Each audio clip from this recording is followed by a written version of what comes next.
Hello, I'm Ramón Perez.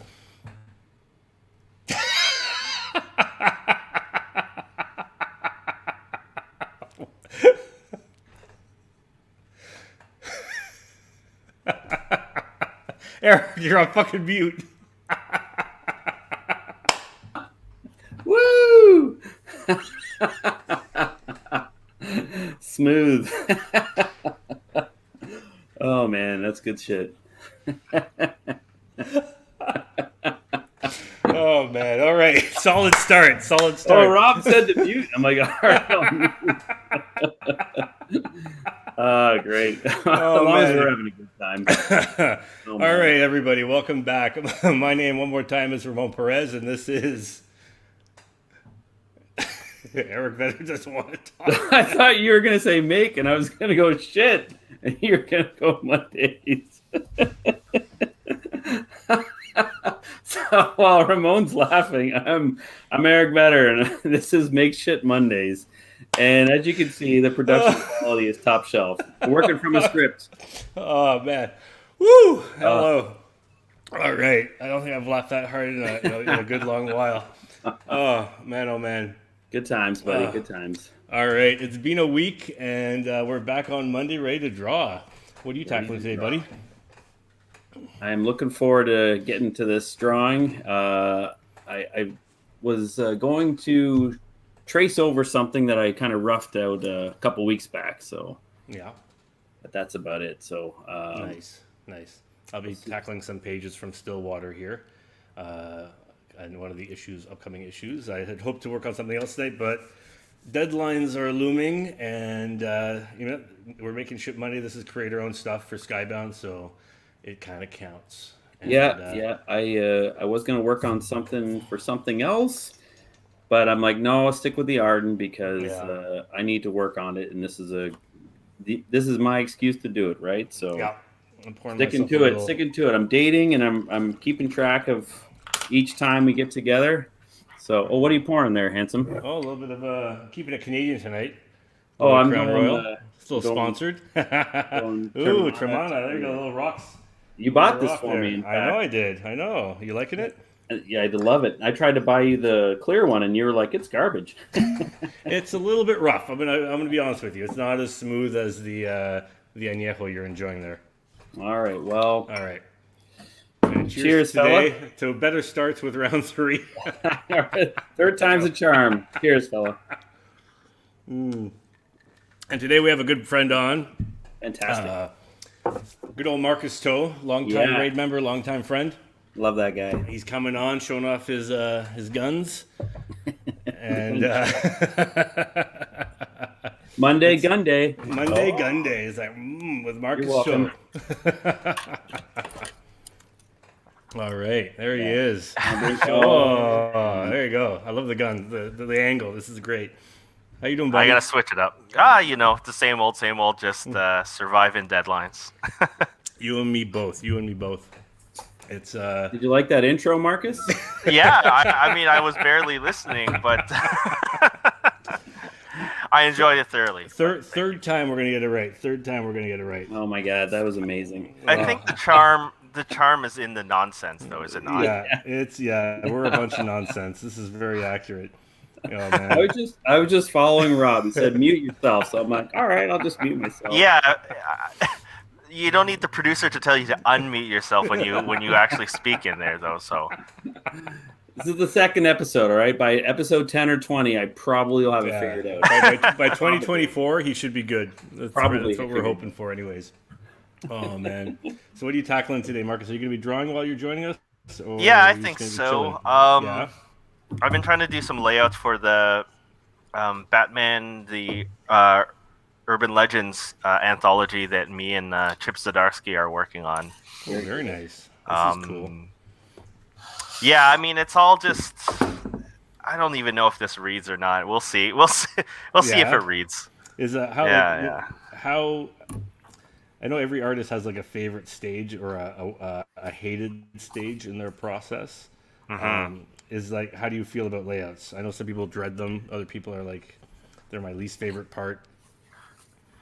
I don't know. I don't know if I think about one favorite or the next. The thing is I just ignore everything and just realize, just put my head down and just do the work. But I think you just think about it all differently. Like, you really have to change your mindset of what you're expecting out of each side of things. So whenever I do layouts, my expectations of quality, like, not necessarily quality, but like, if it all it has to do is portray the idea I'm going for. So you're looking for readability, you're looking for structure, placement, all that kind of stuff. I'm not worried about any details. I'm not really looking towards.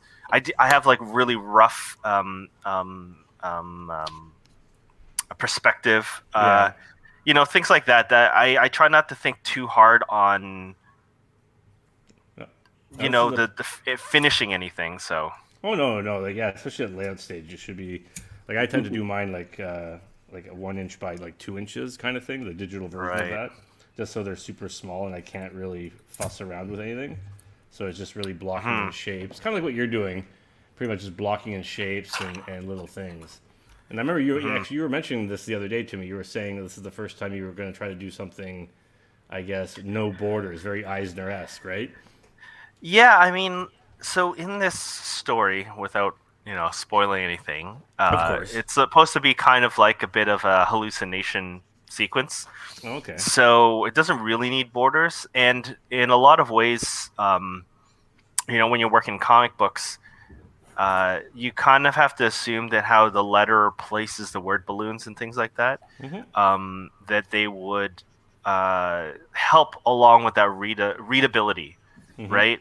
So you got to keep spaces to make sure that it all flows into that kind of. Yeah. I like to call it an S shape. It's the idea that you start from, if you see the X on my totally. page, coming down across, down here, and then down that way. Yeah. No, you can totally see right? that without even you drawing that in. You can totally see how evident it is the way you've laid it out.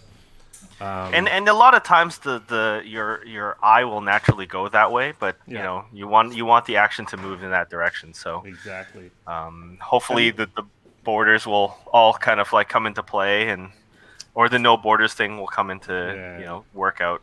Have you? This is like you were mentioning lettering a second ago. Have you ever suggested lettering to a letterer? Like, no. I mostly not. I mean, I would if the situation was different, I guess. Okay. When you're on a monthly book, I don't think the editor ever even has time to put you in contact with the letterer just to. But I think now, with social media and things like that, you kind of already know who you are, or who's working on the book. So I could probably just DM them and give them suggestions if I had some. But do you get lettering proofs on your book, like when they're going very seldomly? Yeah, very seldomly. Yeah, I find it's not consistent. When I did a lot of stuff for Marvel, like, some editors would send me the lettering proof to look over, and I'd be like, okay, why? Like, and other ones just never bothered. So it's I don't know if it's just like an editorial preference thing, because I really don't think they need our input. No. But they hire quite professional people, so I'm not too worried about it. But like, I could see if I was in a situation where maybe I have more of a say in it. But even with Joyride, I didn't really look. Oh no? Yeah, no. Like, even with Joyride, my creator-owned thing, it just. But that was kind of a unique situation too, because I felt like we were pretty behind right from the get-go, and I didn't really like that very much. Did you take into consideration the lettering when you're laying out your panels? Like, do you leave a lot of negative space or whatever it is to? I know I myself suck at it. I always forget. I'm like, oh shit, I got to leave more room for the lettering. You know what I mean? I mean, I try to. I know I try to, but sometimes I'm still, it's one of those things where I think I'm still pretty new at, in the sense that, like, I don't know if I know any better. So I'd have to sometimes I leave too much room, more room than I think I need. Okay. Even Yeah. so, when I get the my comps, and that's usually when I see the final full product for the first time.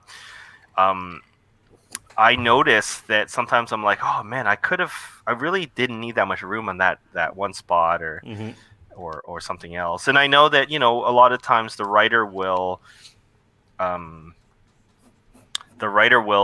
adjust their dialogue and such based on, the art as well. So, because sometimes, for sure, sometimes they don't need it as much, or they find that it doesn't need to be said now that they see the art. So that's always kind of good. No, that's true. They have to do like a little writing pass kind of thing right before print. It's something I actually always forget. It's the space for the bubbles and the boxes. I'm like, oh man. But I started now, whenever I do comic paneling and stuff or layouts, I try to like rough in kind of a word bubble area for it and stuff. But it's tough because I don't do it very often. So but. We got that nice little question here regarding lettering. As artists, what grinds your gears with letterers? let's nitpick letterers. I've never had a problem with. Yeah. I don't think I've never. I mean, I think for me, one of the a couple of times on a book, and this doesn't happen very often because I know it's quite difficult, especially on a monthly book. But I know on some projects, I was a little bit frustrated when I left space. For example, like for example, if I were to zoom out here, for example, like on this page I'm doing right now, and let's see here really quick just to illustrate. Like leaving this room, I was like, okay, I'd be like, okay, here's one word balloon, here's the other, and whatever, something like that. But then sometimes you'll like get the letterers back and maybe the letterers like crammed everything on one side or something. On one side, or like I remember, or they've done like a little thing like it's like what are you doing? I left all this room. This is a bad example, but a better example would be like this one here. Like I remember, let's see here, where is it? It was like if I meant this to happen, but then I'd get like over here or something, you know what I mean? So it's like sometimes it rarely happens, but for the most part, it's they're good at what they do, right? So they know that you're supposed to lead the eye with the lettering and stuff like that. Like I would love to work more closely with letterers as I have in the past on a few bigger projects where they're sending you things back and forth. You're having a dialogue with them. You're shifting balloons around. I had a great experience with that when I did like Tale of Sand. Darren Bennett did an amazing job of like just keeping a dialogue open with me, seeing how the text moved through the page and the art, and kind of helped with the story. But obviously on a monthly book, when you're turning around something every 3 to 4 to 5 weeks, it's just impossible. Yeah, Darren's one of the best in the business for sure. Oh, Eisner he's winner, nominated. Yeah. I think he's nominated like every other year or something like that. So he's legit, like one of the best out there. Yeah, no, and we have Russ Wooten on our Stillwater comic, and he's been fucking phenomenal as well. He's just been killing it every month, So. Kudos to the unsung heroes of monthly comics. Sure. Cheers to them, man. Like, cheers to them. Like, cheers. You got to drink, Marcus. Bubble tea. Bubble tea. Whatever works, buddy. Whatever works. Cassie and I made a trip out before coming on here today. Oh, nice. She got her second dose today.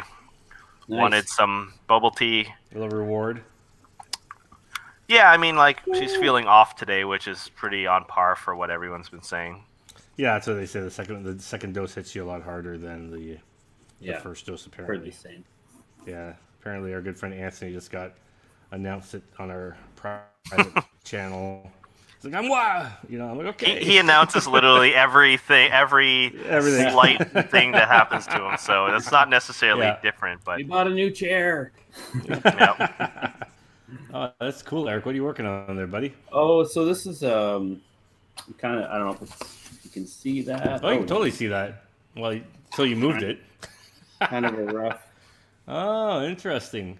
So It has like a Hera vibe, like from like Asgard or something. yeah, so I was just kind of playing around with like the Dragoneer, and I came up with this pose that I really like. I was kind of humming and hawing about it, but I was like, you know what?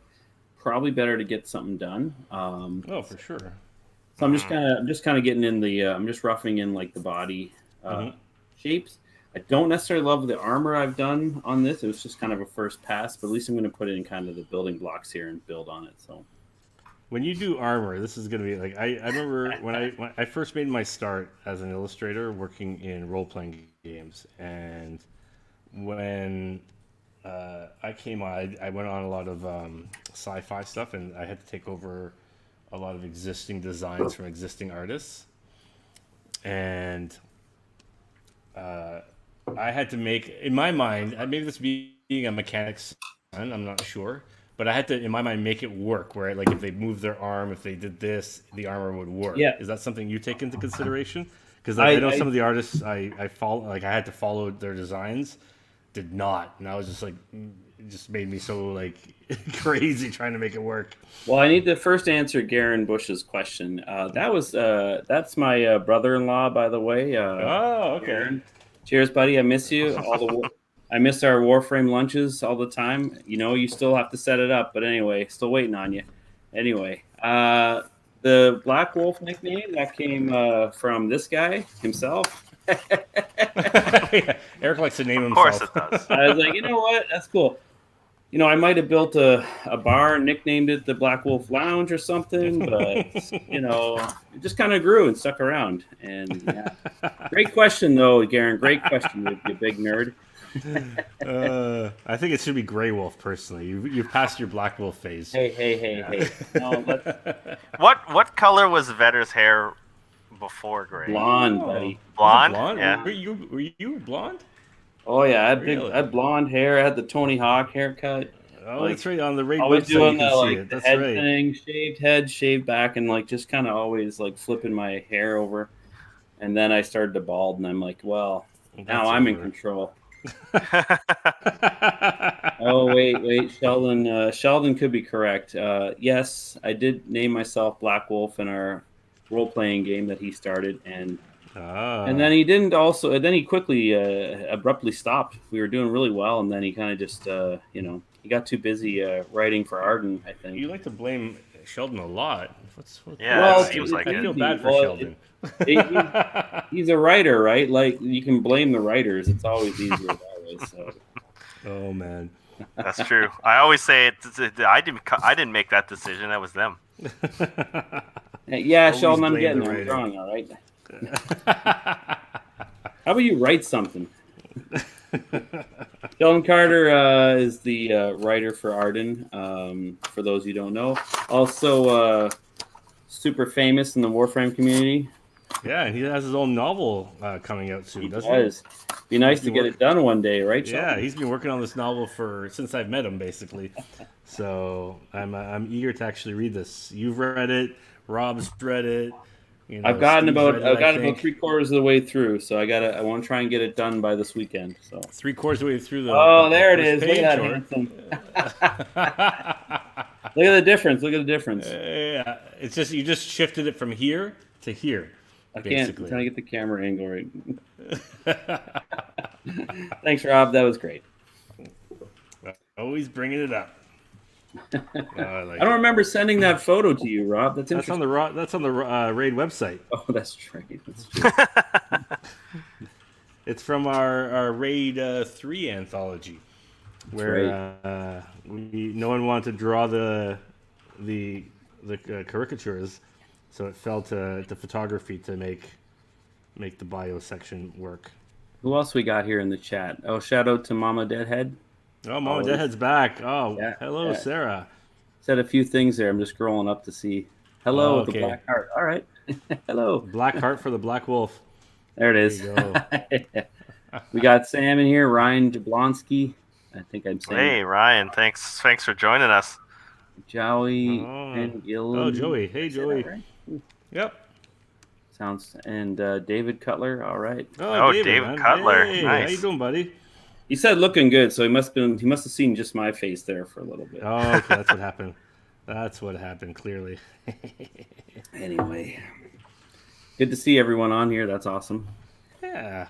So Marcus, we were kind of chatting there a little before the show, and you said you kind of, what were you saying? You kind of a little Brain tired? dead? Well, brain dead. Yeah. It's been a rough couple months.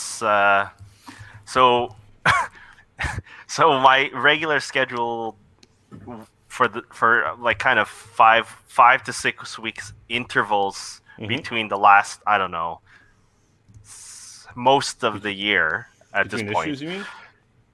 Well, just in general, like all year since like probably January, I've been working on Excalibur. So that's 20 pages. Batman Urban Legends, so that's between 5 to 8 pages. I did a piece for the DC superhero celebration, Asian superhero celebration. So that was another 8 pages.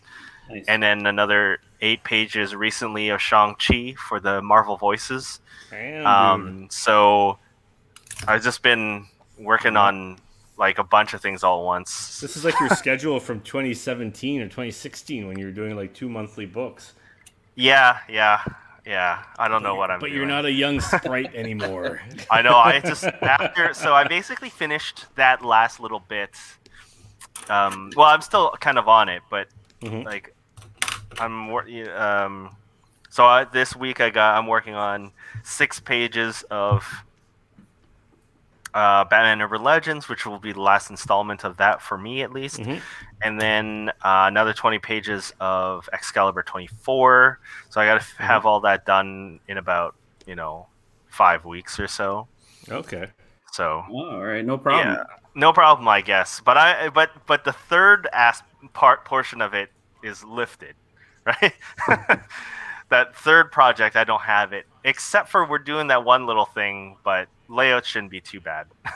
Nice. Yeah, I gotta. But as I play project manager. Ooh, nice. Oh yeah. Yeah. No, I mean we could always bring Robin on that too, right? Like that way, it's no skin off your nose, I guess, was where the skin comes off of.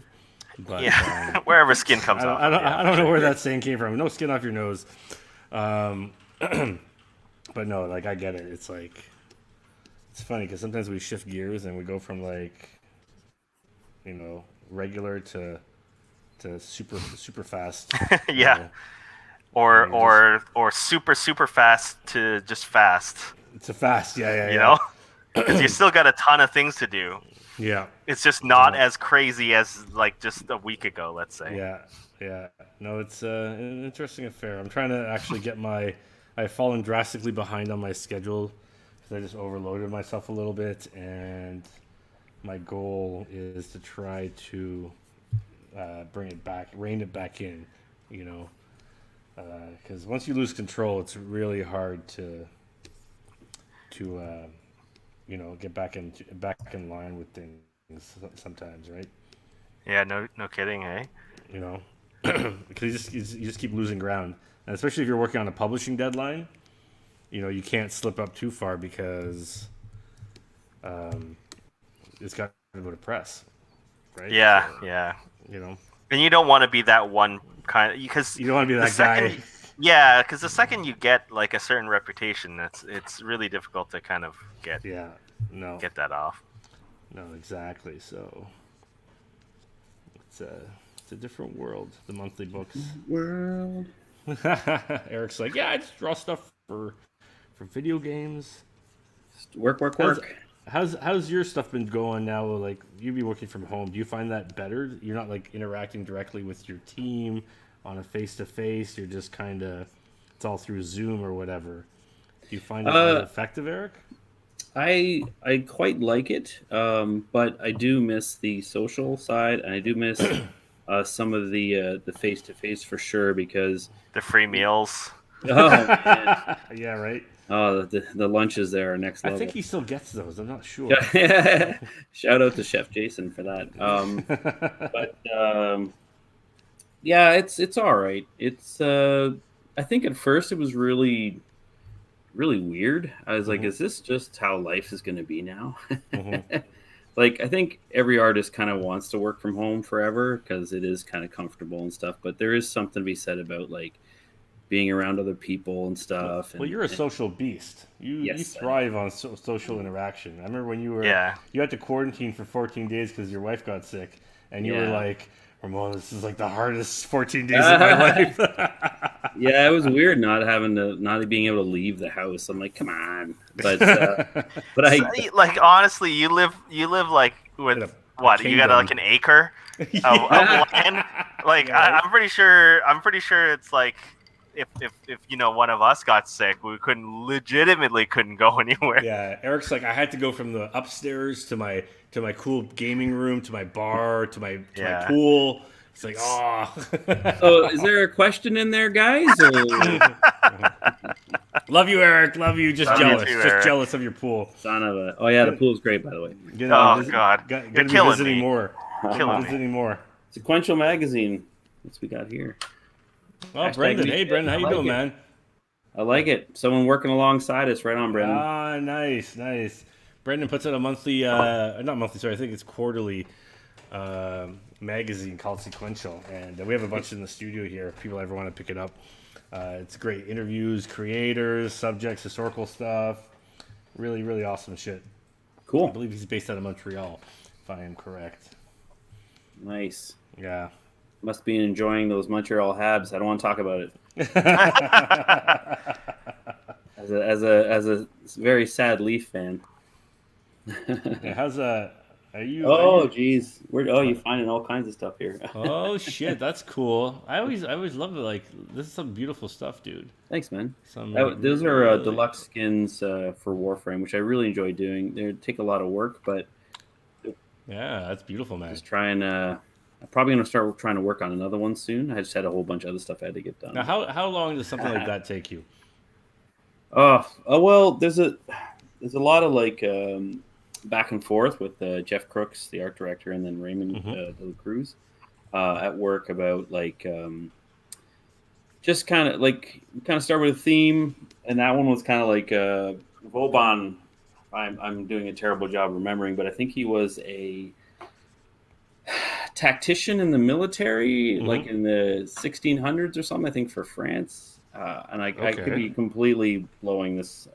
But he was kind of all about like sending the enemy down like lanes that they could be picked off. Like he would design these forts. So we kind of wanted like this kind of like beefy character because I wanted to do like a medieval knight kind of thing, like a Final Fantasy-ish thing. Okay. And I'm not a huge fan of steampunk, but that was kind of some of that because we started looking at like locomotives and stuff, and Oh, interesting. Okay. we try to combine the two and into the night elements and stuff. So anyways, long-winded story.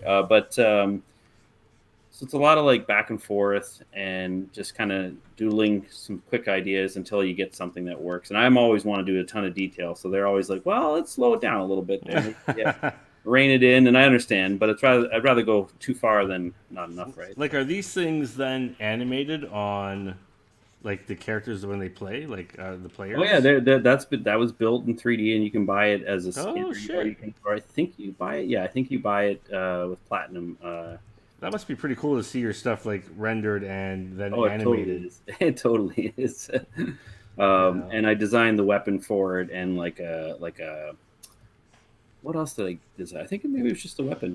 It was like this big like powered axe that like animated when it opened, and it like would use the steam power to like strike and stuff. So anyway, Okay. so It's awesome. yeah, I enjoy Fair. I enjoy doing the armor stuff. As you can see, it's all I'm doing is armor design. But I'm always trying to get better, and I find it very challenging because I see such cool ideas out there, and you get dissuaded, and you're like, my stuff's boring. Yeah, I mean, I think it's also, you know, when you see such, especially, I'm guessing you see this a lot in your industry because you have so many new, very people coming onto your team, but you just see like the new talent, and you're like, oh yeah, I gotta stay relevant. oh totally right. Like, you don't want to be one of those artists. Like I always think of like the wrestler, the movie. Oh yeah, where he's just like some sad con where you're just like hoping to sell some old prints or something. Yeah. Very. Oh, so sorry, I didn't answer an older question that you had, Ramon. About armor designing. Like, I really enjoyed. I don't think I'm necessarily very good at it, but I really enjoy doing it. But I definitely, I'm always trying to think about how it moves, like you were saying, like. Oh, okay, yeah. Especially with the arm movements and twisting and bending, and because you're swinging a big weapon, it's like you can't have horns everywhere and spikes. No, exactly. So I'm definitely thinking about that stuff. However, sometimes it's like, well, it looks cool, so it stays. Yeah, you go. Sometimes it's like style over substance, so to speak. Yeah, well, it's like if these guys are pros at wielding a weapon, they'd find a different way to swing it if they're the Yeah.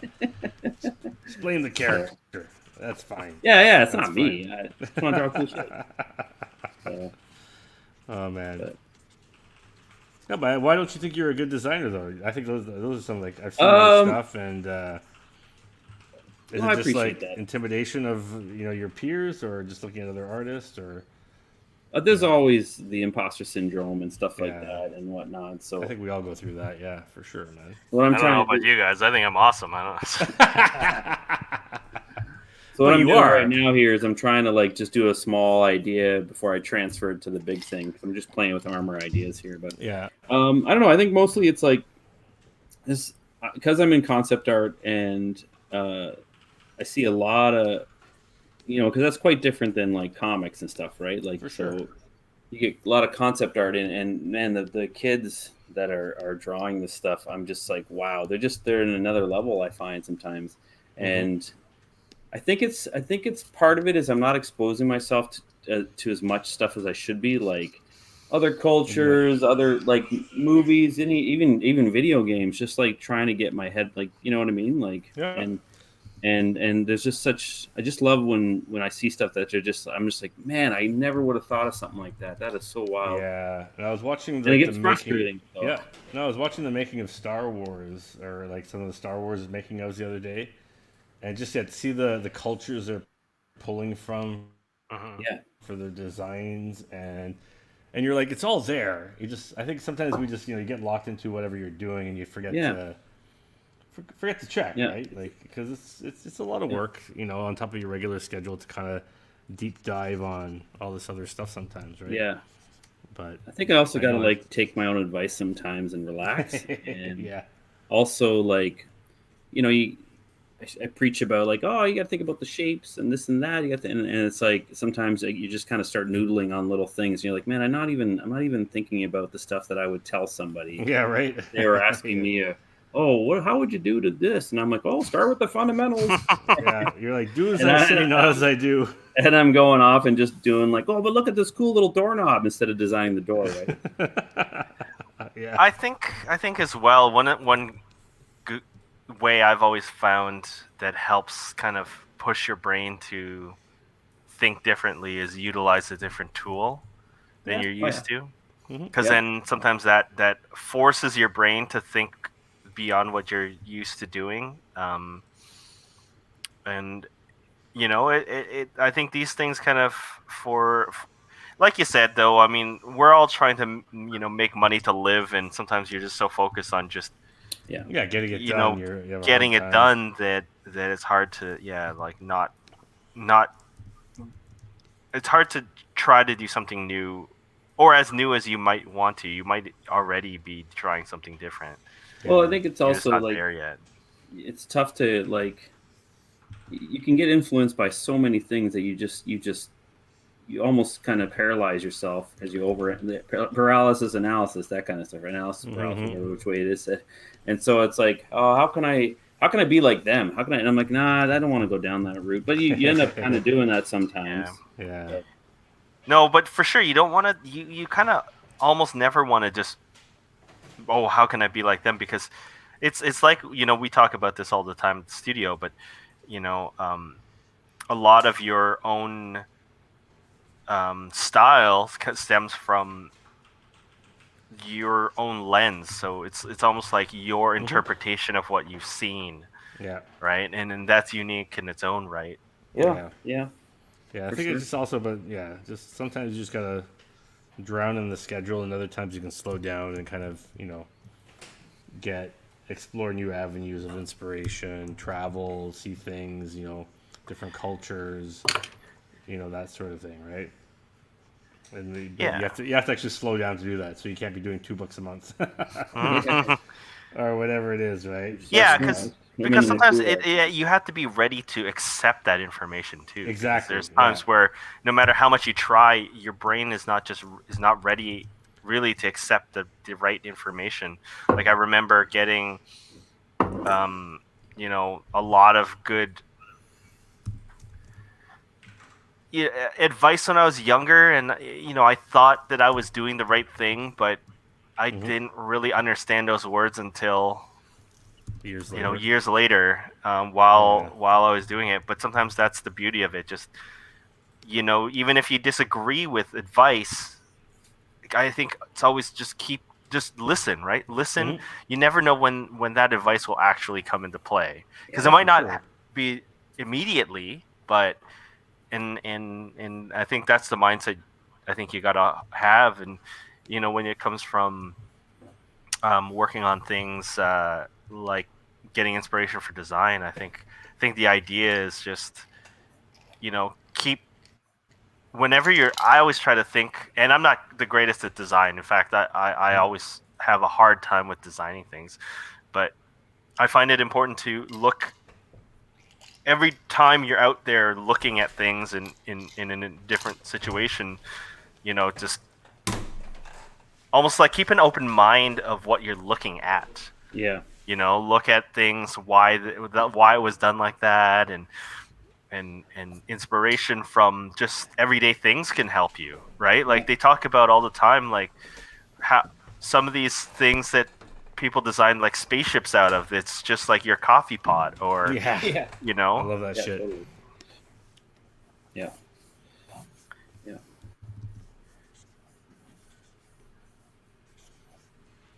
So one of these days... it's there's I think what always I like is when I'm looking at somebody's stuff and they just thought of something so out there that I'm like, wow, like it almost deflates me and equally inspires me, but I'm just like, wow, man, like, where did how did you get to that idea? Like, I'm so jealous that you thought of that and I didn't. And then you don't want to bite that work, but you're kind of like, how do I think along those lines? So I mean, it's tricky. No, but I think it is just like Marcus said, just opening yourself up to that information where everything you're looking at could be that, right? Anything you're looking at could be that thing. Because I think sometimes we're just so caught up in the grind of work, and then you're also like, as adults, I always say adults just all adulthood is responsibility. You're just like worrying about fixing your sink or mowing your lawn or whatever it might be. You're like, there's so much stuff on your plate that it's sometimes hard just to say, hey, you know what, give myself a night where I just watch something, or I research a culture, or I make shit on Mondays. Right? Yeah, right. But sometimes it's by the time you're making shit, I feel like you're already kind of in an advanced stage of that. Sometimes the first step is just opening your brain to look at something differently than you normally did. Right? Like, because I find. Go ahead. Oh no, I was just saying. I know for me, it's like I kind of was cutting in, but I know for me, like sometimes the only time I get that is when I travel. It's like 'cause I'm disconnecting, and I'm like, I'm turning off the monthly artist and working on just enjoying and looking and absorbing things. Maybe that's just because that's the only time you allow yourself to do. That's what I mean, too, no, right? Yeah, exactly. Right, yeah. Like I'm guilty of this all the time too, but like sometimes I try to imagine the possibilities of, and this is also one of the reasons why I kind of moved to Toronto in the first place, because growing up in a smaller place in Canada, there's kind of less to look at. And sometimes just walking out into Toronto, there's different people wearing different things, different buildings. Even though people like to, complain about how boring it might be, but I'm like, I honestly don't know how any city is that boring, because you can look at not just. This is how I see it. You can look at not just the interesting buildings or whatever. You could just look at all the old buildings and to see why it was done this way, why it was constructed in a certain way, and then you just look at it. Just look, and I think about that all the time. It's just sometimes you just look. No, there's a lot of great old buildings. You just have to look up, you know what I mean, and observe. Yeah. I remember talking with a buddy of mine once in Berlin. And I was like, because Berlin was a hot spot for the expats for a long time, and it was like, I was like, well, how do you love living here? Like, it's everybody talks about Berlin. You mean immigrants, don't you? Well, I mean, yeah, I guess, yeah, right. But and he was just saying, he's like, Ramon, it's great, like just like any country you go in, or a city, you go there and you land and you enjoy it for like a month, a few weeks, whatever it might be. But at the end of the day, like after you're there for 6 months or whatever it is, or a year. You just fall back into the same patterns of like, oh, this is where I go for grab my breakfast. I got to pay my bills. I got to go to work. You stop seeing the surroundings, and you just focused on the immediacy of what you have to take care of. Right? Yeah. And that's sometimes like you have to it's like the old saying, you just stop and smell the roses, right? Yeah, so, So smell those damn roses, Ramon. Smell the goddamn roses. Get out there and smell them. Smell that. Construction exactly. pit out in front. Right? Oh, jeez. Yeah, but even that is interesting because you get to see like those cool trucks and those things. Like, oh shit, it's something to look at too. So I can't really complain that much. Yeah, Taunchi would be here taking photos of all these things. Yeah. All these unique machines.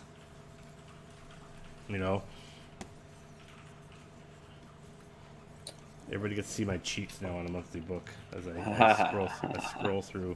I love seeing you guys just work on your stuff. It's great. Sometimes it's weird because there's a fine balance between the artistry, I think. I mean, for me, I can't speak for Marcus, but the artistry and then the expeditious nature of what you have to accomplish.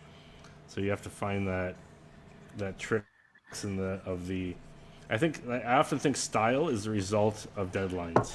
Sometimes. Sometimes, I could see that for sure. To a degree, I always say an artist learns by taking the time to learn things, but also there's a trial by fire when you have to just do it and you're under the gun and you have to get it done. You can't noodle away on that hair. Yeah. Or whatever it might be. You just have to get it done. Yeah. And I think there's the two different versions, right, of the education process. Well, I think Scott Hepburn, one of our fellow Raiders. Yeah. Hopefully we'll have him on here, that lazy bum. But he put it to me once. I thought it was great. Because you sometimes think it's the reverse. It was quantity over quality, because you just and that could be a result of those deadlines, just pumping it out, and through that constant barrage of content, you're just sure the sheer sake of doing it, you're just getting better as an artist. Oh yeah, 100%. Your quality kind of follows, right? Yep. No, I totally agree with that. It's crazy how just by doing it, because you stop getting hung up on the nuances of, oh, how should I draw this? How should I draw that? You're just doing it because you have to, right? Yeah, you're like, oh, how should I draw this? Oh wait, I got to pay rent. Let's get it done. Exactly, right?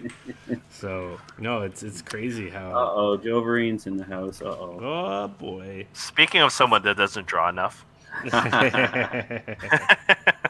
I think he draws too much, but not enough Balto. That's true. I do see a lot of sketches. Yeah, all these warm ups on his Instagram. This guy's always warming up. Like, what's the story? I want to warm up that much. God damn it. Oh yeah, I do a lot of warming up too with Arden, so I can't say no. But he's the best of us all. Yeah, right. Oh man. We'll have to get on. He's always showing up, but it's just easy to get him on then. It's all good. Yep. He said good. July. He said July he'd be up for. He said I'll July? give you. That's not far. That's not far off. I know. Not far off.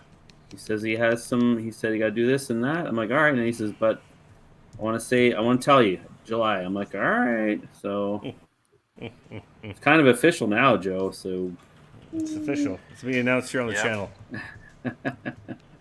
Good old Balto creator. yeah, good stuff. All right. Let's see this. So what do we got here? We got Ramon's pages. Is that Clip Studio? Yeah. Is that how you set things up? Oh yeah. Remember Marcus was trying to teach you this? No, I was busy. I only had so much room in my head. Vedder didn't want to learn it, so it's okay. Yeah, Marcus is like, hey buddy, I can just show you two. No time. Gotta go drink. We priorities, Ramon. But yes, Clip Studio. Yeah. Clip Studio, my friend. Here, let me show you the ease. Okay, I'm gonna show me. Give me a 2-second tutorial, and everyone else. 2-second tutorial of what you should be doing. Okay. So here's my rough, right Okay. there. Can you see that? Yeah. Where do you get that page set up already? I have a prefab. You can easily make that. Oh, I'm already lost. I'm already. No.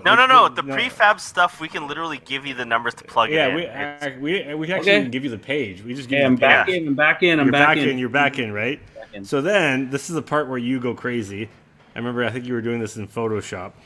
So so this is create frame, right? So boom, there's your main frame of your page, right? It gets matted, and then you're just like, hey, I want to make panels, and so I'm just going to use this tool like this to cut them up and make them however I want. That seems pretty long. I'm just going to stop.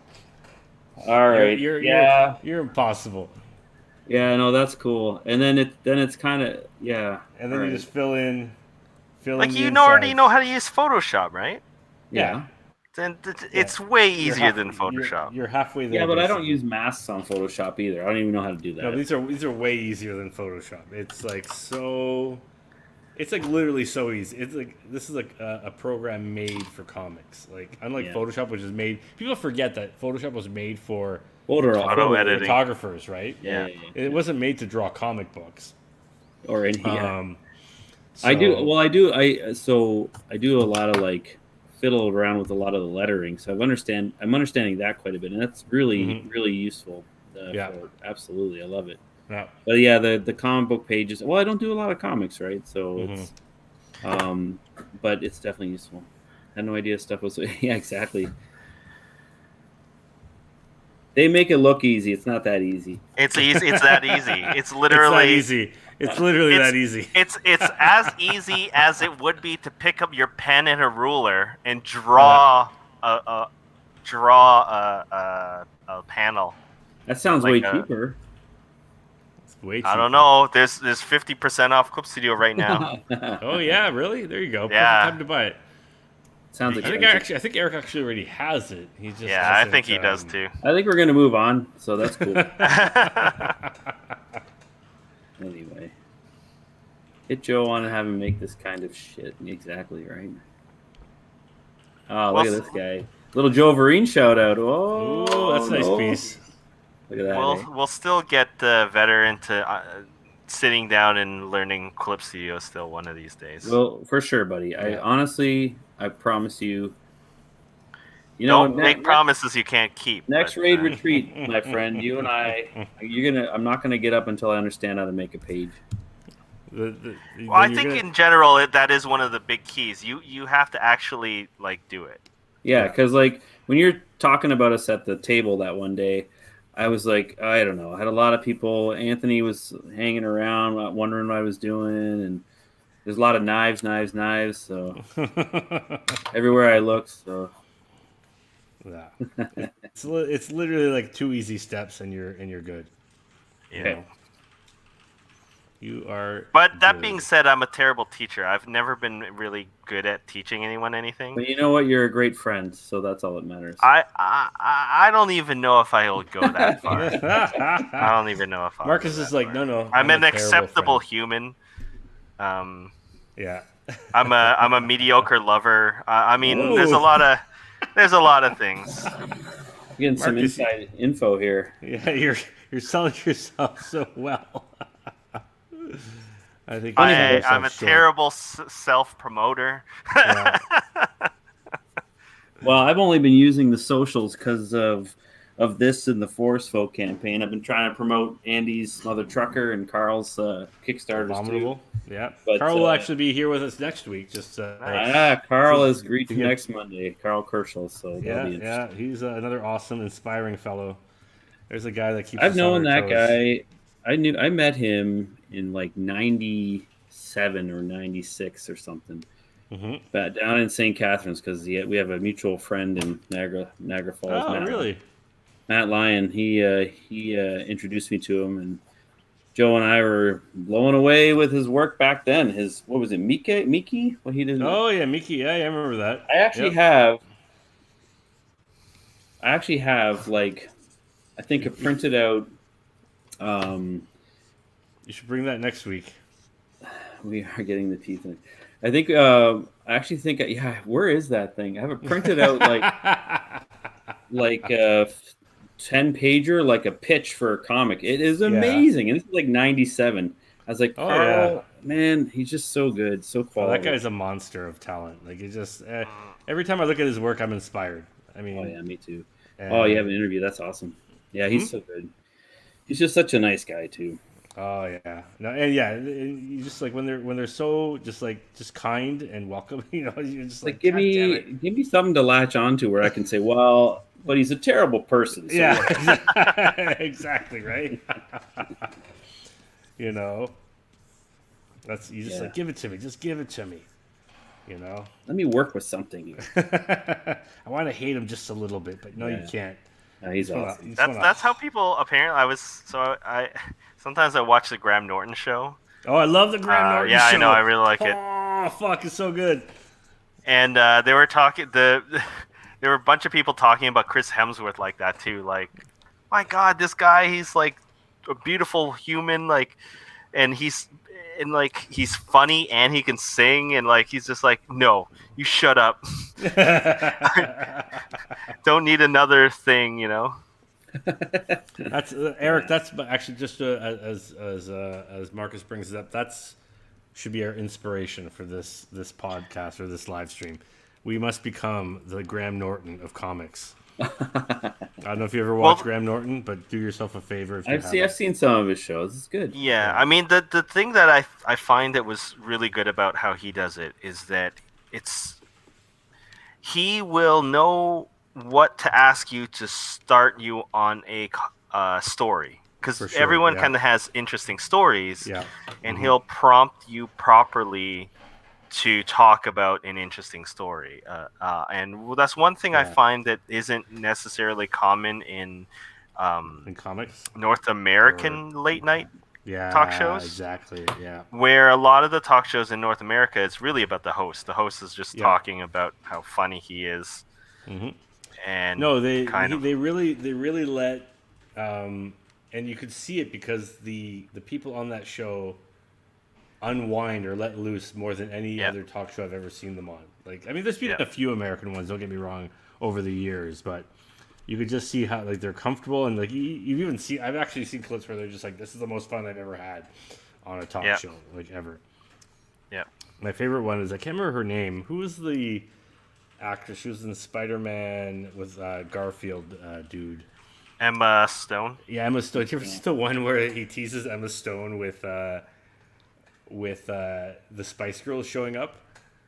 No. Oh yeah, because apparently she's like the biggest Spice Girl fan ever, and he's like, so like, if we had them in the back and they're about to come out to say, and she's just like freaking out, she's getting all wound up, and then he's like, but they're not. It's just like, and she's like, you fucker. Oh, it's so good. Well, great. if we get the Spice Girls on this show, I'll be on again. Who are the Spice Girls of comics? Let's put it that way. Okay, a manufactured group of moderately talented people. Oh my god, that's so cruel. I'm not even gonna start naming names. Okay, so I don't need that. I don't but need they were that kind of. superstars. They were superstars. They were superstars. Everybody loved them. Well, everyone had a favorite. What was your guys' favorite? Oh, I don't know if we should get involved in this conversation. I think for me, it was a toss-up between Scary Spice or Scary. I think it was it Scary? Yes. Yeah. And then and I think it was Sporty Spice were my two go-tos. I'm not. And I was like, I knew a bit of their music, and I saw the movie. The movie was actually a lot of fun, actually. Yeah, the movie was fun for sure. You know, I remember like this is like before the internet. I'm like, I was at Blockbuster. I'm like, I'm gonna rent this.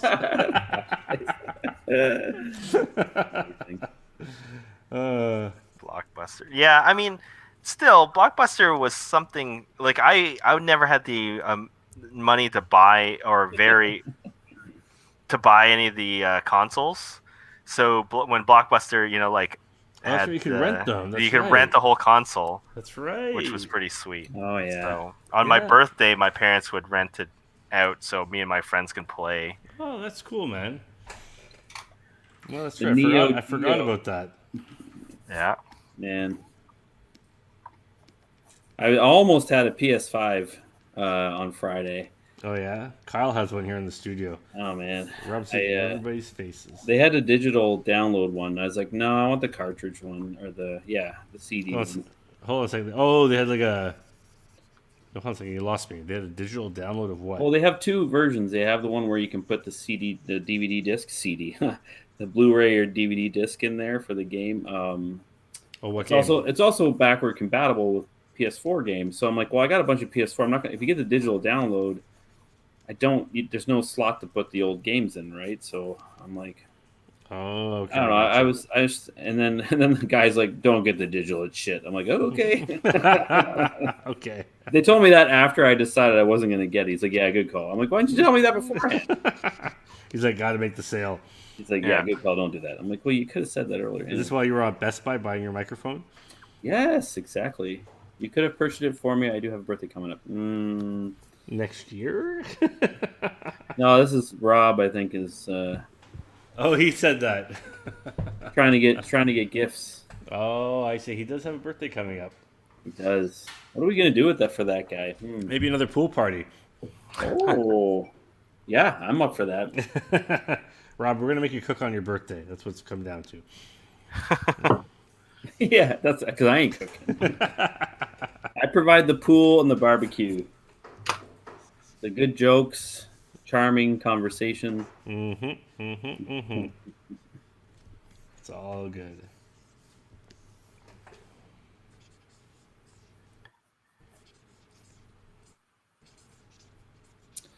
Oh man, this is. What are we talking about again?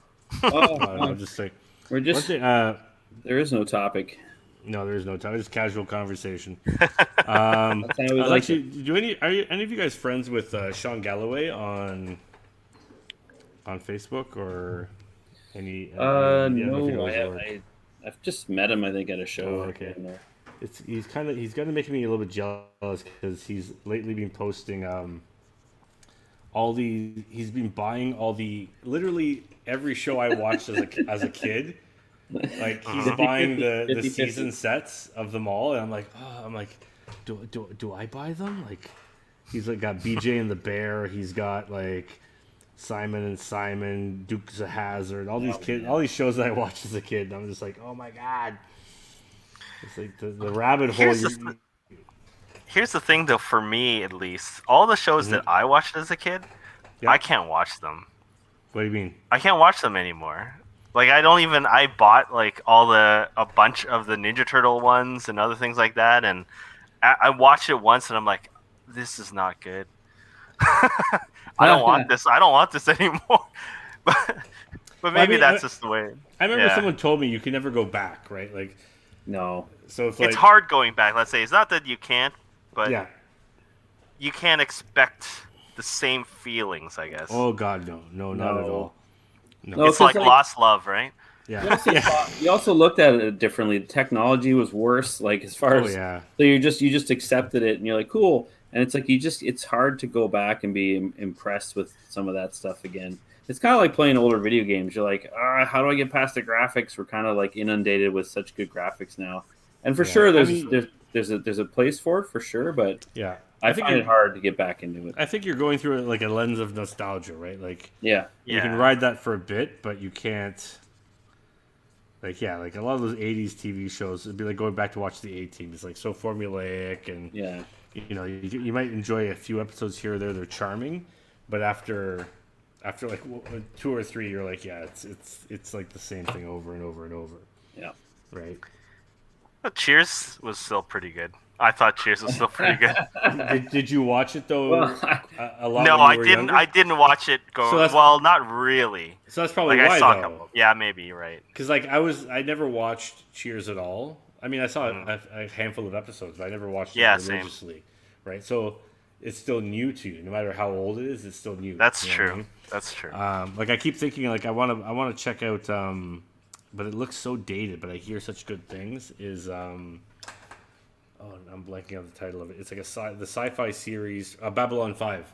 Oh yeah. Yeah, and I'm like, it looks like I never watched it when it aired originally, and I'm like, but Straczynski wrote it, who was like prolific in comics for a while, and it has some rave reviews as like a sci-fi series everybody should check out. But you look at the CG from the late '90s, whatever that was, and you're like, it's a little bit cringeworthy, right?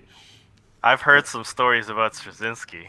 I mean, I don't know anything about him personally. Like, I heard Yeah. he's a bit of an ass from here and there, but I don't know much about the guy himself. But I'm just talking about the actual show, basically. you What was know? I just finished the series, or I've caught up to it all. It's with the Rocinante, the ship. Oh, The Expanse. I love Expanse. that show, man. So good, man. I was very impressed. I had my doubts because I was kind of going like you were saying, like I was like, I don't know, is this going to be any good? You know, how's the CG and all this? But man, I was like, okay. I think I tried watching it once, and I was like, I don't know. But man, like everyone was going on about it, and I was like, well, let's give it another shot. I was hooked on it. I was like, this is a good show. That's All what right. happened to me. Like, I tried to watch it when it first aired. I watched 4 episodes, could not get into it. And then 4 years later, once Amazon took it over, I Yeah. remember people were going on, it's like the best sci-fi on TV right now. And I was like, fuck, okay, I'll give it a chance. And same thing. I watched, like, once I got over that initial hump of those 5 episodes again, I could not stop watching, like, at all for the next. It's so good. Yeah, I really liked it. And they have, like, one more season coming out, I guess. I know.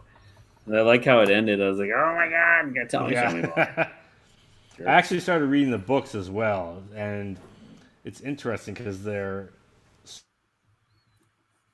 show is almost Oh, you're cutting out. just so close. Why are you cutting out here? Is that me or you? Who me? Yeah, you started to cut out a little Yeah, bit. it's Ramon. I don't know. Oh, maybe I don't know. It's all good. I could have moved the You mic. had a mouthful, so I couldn't get Who it. knows what? Who knows what? Yeah, the books are a great read. The only difference is they add a lot more Earth stuff in the TV show, which isn't in the books that I've read so far, anyways. Sam says Alan Moore has written BJ and the Bear. What? Get out of town. Really? I did not know that. Is the grandfather current arc of intelligence we live in now? Yeah, Sam is the man in the know. Yeah. Nice. Okay. He's Just like he's Jay. He's Yeah, like no, Scott. He's like Scott, where you mention a show and he's like, "Oh yeah, I saw it." You're like, Yeah, Scott watches a lot of. yeah. He's like, "I've seen that. Yeah, it's good." It's like, but what? It just came out 2 weeks ago. What are you talking about? No. I'm the one in the studio that probably has not watched anything, pretty much. I'm a bit behind, but I've been trying to kind of at least stay on top of some of my favorites. You know, I don't know We why watch quite a Brian's. bit. We watch quite a bit. We like to kind of just sit and have a drink and watch. We cruise through Netflix Yeah, and Amazon Prime. I think the last one that you guys we checked out was the. pretty interesting was the Mr. Mercedes. That was that Was that actually the one with Obi-Wan? What's his name? Stephen King Ewan did that. McGregor. Obi McGregor or no? No, Ewan Oh, okay. McGregor. Mr. Mercedes. I don't know that one. yeah, it was a Stephen King. Is that the one with the writer who dies or something and leaves like a trail of clues for his wife? No, No, okay, never mind. Because there's a few Stephen Kings on that just came out right now. yeah. I'm actually looking forward to. I'm not sure when it's coming out. The Apple series based on the. Was it Isaac Asimov? Oh man, Foundation. Foundation series. That's Oh, right. buddy, Yeah. I love that series. I go on and on about it to Sheldon and Steve and those Oh guys. yeah, you've read it? Oh, I've read that probably 3 or 4 times. I read that as a kid. I read all of Really? I read the whole thing. There's like 6 books, I think, and I read all of them. Like Prelude to Foundation, because there's the initial 3, and I Hmm. was just like so taken aback by it, psychohistory and all this stuff. I was like, oh man, this is amazing. And then I Okay. followed. I read up the other ones too, and I was like, yeah, they're. So I'm very excited they're doing it, but I'm also kind of like, well, don't ruin it.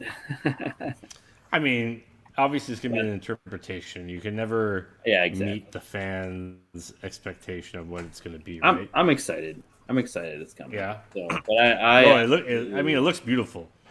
the second book, I think it had the mule character. I was just so entranced by that evil entity. I was just like, what a bizarre thing. Anyway, pretty cool. So No, I don't even know what you're talking about, so I yeah, gotta actually. I read it. This is when you go to the library and take them out with your little card. And I'd rent those 3 books, read them, take it back. I probably read that thing 3 or 4 times. I totally want to Wow. read them again. Yeah, just to see if they're still Interesting. there. I'm sure they're great. Oh, okay, okay. Foundation. Like Rob, little ad for Foundation. Foundation for all those people. At your Thanks, local Apple the TV. local store. Yeah. Do we get a cut? Makeship Monday, sponsored by Apple TV. Yeah. And Terramana tequila. And tequila. How's your drink? Oh, I've had like 3. It's probably a bit What? dangerous. Yeah. Oh, I just had this one. All right, I I've better been top refilling up. it. I tend to drink There we go. fast. This is the time to ask those pointed questions, and I spill the tea, basically. I'm forever caught on public. I was gonna say public television, but like YouTube is now like public television. They put ads up all the time, and you know. Oh man. So how are the drawings going? You guys feeling good at where you got to so far? It's been an hour I, fi- already. Jeez. I finished a page. I just drew like a sailor dude for some reason. Oh, Marcus took off. Oh, there he is. Okay.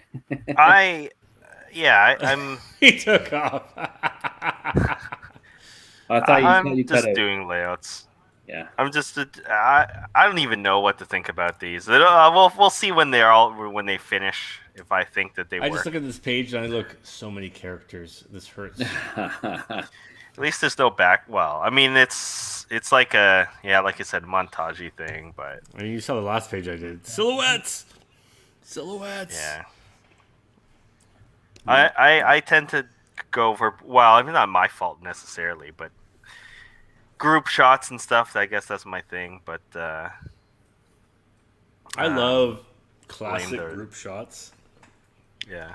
There's like a certain there's a series of covers that I loved as a kid, and one was like a GI Joe. It was an annual. They used to have these annuals all the time. I can't remember, and I'm trying to remember the artist right now. But it had the Russian version of GI Joe on the cover, and let's see if I can find this. but there's like this certain kind of cover that existed in the 80s to 90s that doesn't exist anymore. And I've seen it done a few times. And I kind of mimic it. Like, I've mimicked it a few times with some of my own work. And I don't even know why I'm going on this tangent. But let's see here. Better have a good payoff, because It has no good payoff. Not at all. Where is it? I'm like, I'm drunk. What's going on? Where's that? I think last week I showed this in my sketchbook. It's kind of like one of these covers where it's like, it's loading up here, but where you have like the cast kind of exploding. You know what I mean? Yeah. And so let's see if I can quickly grab. almost like those, like it's like kind of the movie posters, like the James Bond films or Kinda, yeah. Star Wars. I actually watched a really cool documentary yesterday called 24 by 36 about the history of the movie poster and how Mondo. Cheers, Ramon. Huh? What? Cheers. Cheers. Right there, buddy. Cheers. Don't die. I took a big swig and I'm like, now's the time to say it. Let's see here. Hold on a second, really quick. G.I.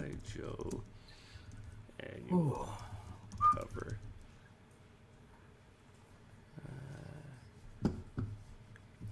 Actually, hold on a second. I can actually pull up.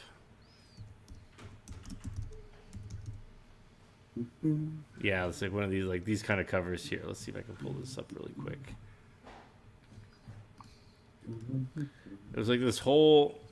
I'll pull this up here, but I don't know if you can actually like. Atari course. Like this was like, but they had all these like the characters kind of just centered and exploding outwards, and you had like them, and I've seen this cover so many times on like Star Wars or G.I. Joe or whatever, and it's something about it I love. I don't know what it is, but so I tried to recreate that with this piece for Starjammers for Marvel. It's cool. Which I still got to figure out, but I'd love to do something. I don't know why I got in this tangent. Just ignore me. Just ignore me. I don't know what I'm talking about. Yeah, I like that stuff too. I like group shots. Yeah. I did a lot of that stuff for when I worked with Udon doing the Capcom pinups. I like doing those classic Capcom. Yeah, they would do that a lot too, where they're like kind of just exploding outwards, and you have all the characters in their poses, and classic X-Men covers used to do that as well. So, no. What I see before that: Sleep, Marry, Kill, Image Founders. Oh. Sleep, Marry, Kill, Image Founder.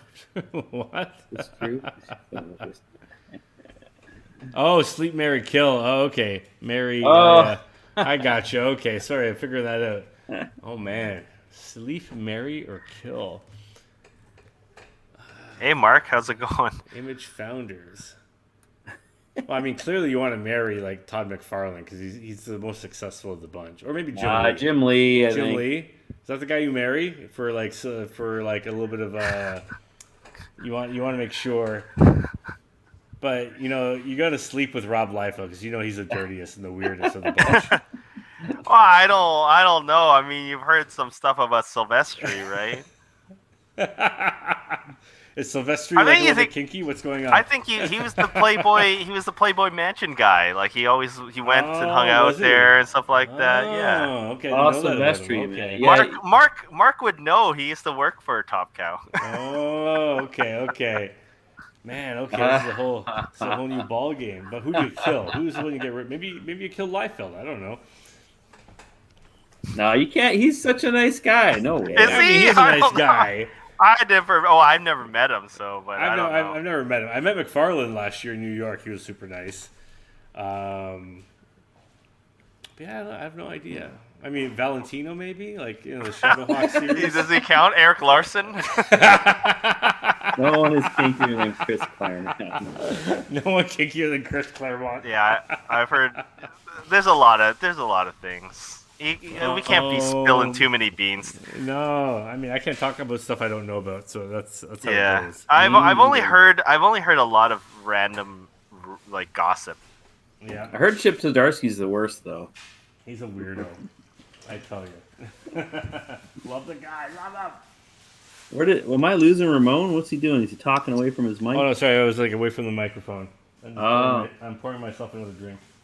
How many is that now, pal? 4. What the shit? Ramon's had a rough It's been a long week. Monday. I worked long. Actually, go switch it up and get ice. Where did he go? Oh. Well, it's starting to come together with some cool shapes here. Nothing's defined, but I like the intricacy of some of this stuff. Yeah. Looking good. How do you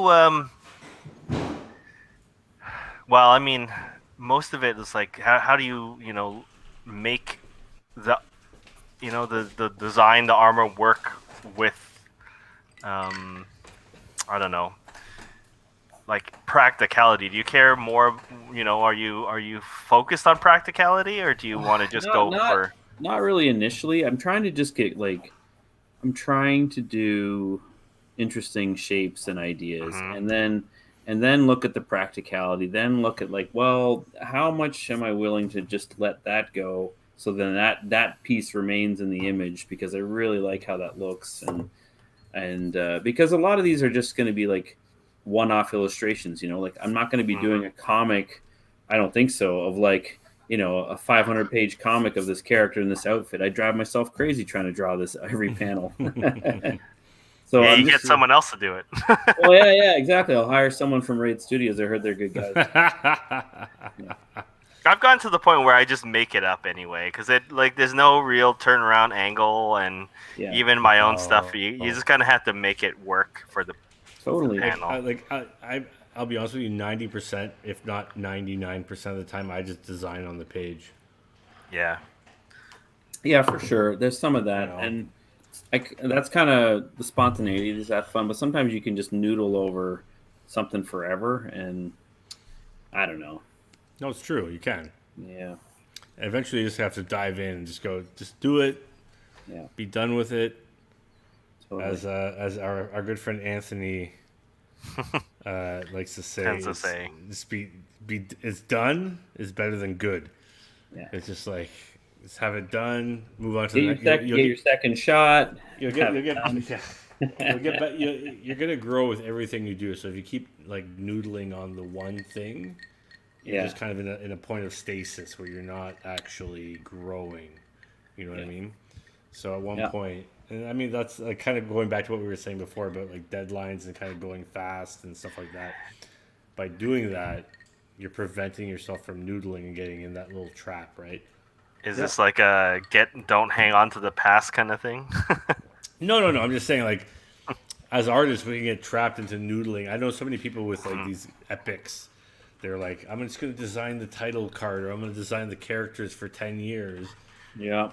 But they don't actually proceed to the story, and it's almost like a safety net that you're building for yourself, because you're. Well, there's no commitment, right? You're just like, oh. Yeah, you could design forever. You're not gonna. Yep. Anything it's never gonna be perfect. Whatever you put on the page, right? I think that's some of the reason why I noodle a little bit, but then I also let go some of the functionality, because I'm like, it looks so cool in this image. I'm just doing that. Screw it. Yeah. So I mean, it's just finding that sweet spot where you can kind of assess what or where you're at in the image. And you're like, I could keep noodling, or I can just let it go and move on to the next page or the next image or whatever it might be, right? Yeah. And I think that's just Joe, relax. You're fine. I mean, we're all guilty of it. It's because it's so hard to. No, totally. You know what I mean?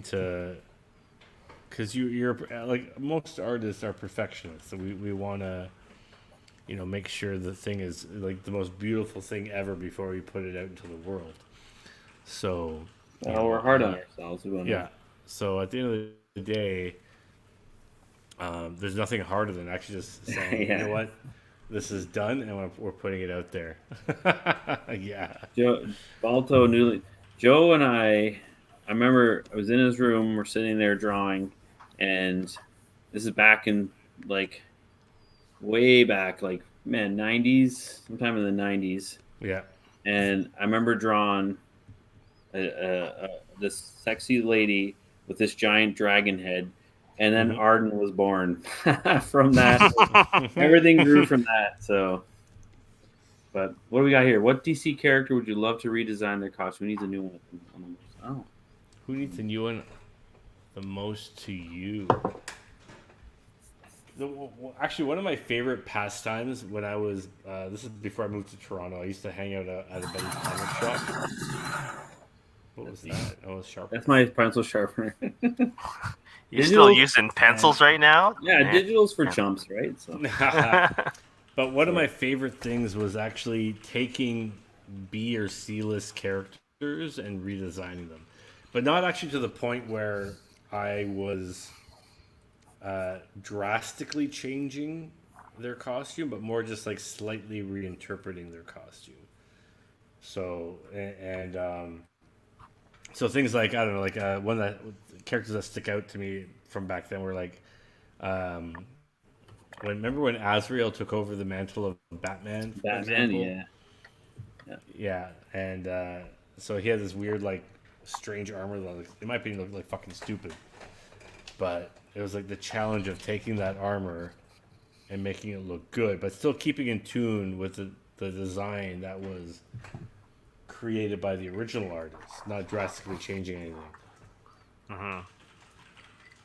So I find that like if you can find that sweet spot, like keep the design, but don't alter it to the point where you've made he's unrecognizable, or like to the point where you've made it a completely new thing, right?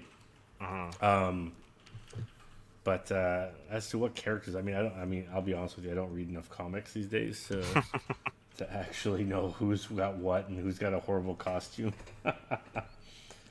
And especially recently, there's been DC has had a lot of redesigns. Oh, have they? Well, yeah, with like Rebirth and New 52, there's been a lot of redesigns already, kind of. Lately. That's true, actually. Yeah, you're right. I'd like to take a stab at like Batman or Wonder Woman, but they've been redone so many times. But I was gonna say, but like to the point where their costumes are so iconic, you can't diverge too much. Too much, yeah. You just can't. You know what I mean? It's like you can't tell me what to do. This is true, Eric. Yeah, they can do what I want, right? You can do whatever you want. Oh, here's a serious question for you there, Ramon. Okay. So crops regrow and even make steak from live cows that regenerate. Are all meals played out and bland? Does Stillwater have candy? Well, actually, if you look into so basically in Stillwater, everybody's immortal, and if you actually in issue 2. There's a scene between